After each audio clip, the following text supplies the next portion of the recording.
Well, the FBI just came out with their Internet Crime Report for 2020, and there's no surprise that Internet crime is way, way up over the previous years. And the number one item on their list is business email compromise.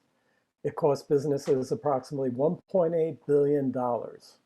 So you may be wondering, what the hell is business email compromise anyway? And what can I do to protect myself and more importantly, protect my business?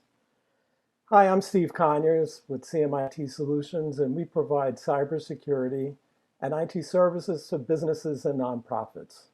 And on top of the obvious ones you may think of, like not clicking on links and not sending out confidential information, I'm here today to give you 3 tips on how you can protect yourself from this business email compromise.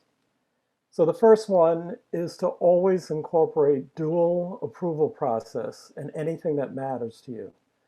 What typically matters to you is payment of money transferred. So you may have heard about this. I've actually had clients that have almost fallen for this, where you get an urgent email from the CEO of the company. I'm about to get on an airplane and I want the money transferred by the time the plane lands and all that kind of stuff, right? It smells bad to you, but it's a little bit more sophisticated. I'm being a little bit simplistic, although that one actually has worked in the past. Anytime you get that kind of a thing, you should have a process in place where you never wire money or transfer funds just solely on an email. You pick up the phone, you call someone else.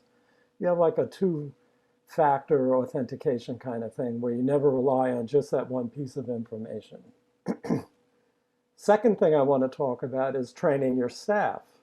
And part of which is training them on that first tip I gave you, but on all of the general common ways that people are being exploited through their email and other cybersecurity threats. You should have an initial training program. You should be training people as you go along, and you should be testing them somewhat if on whether they're retaining that information. So always have a good training program and process. That could be as simple as that at your weekly meetings, you go through stuff that you've received in your email that pertain to current cybersecurity threats. And third, but not least, is don't use free web-based email programs. Don't use an email for your business. Don't use it for like your business at gmail.com or yahoo.com or any of those kind. Register your domain and have your email come from your domain. That way it can be authenticated. Anytime you're getting an email from someone that's in your domain, if they're not, you'll get and you have it set up correctly, you'll have a message that says this comes from outside of your business, and you know not to trust it. So I hope these 3 tips have been useful to you. If you have any other questions about cybersecurity, feel free to reach out to me, connect to me on LinkedIn. My contact information is at the end of this video. And if you explore my website, you'll see there are a lot of other tips and tricks on this. Again, I'm Steve Conyers with CMIT Solutions, and I'm hoping you have a secure, safe day.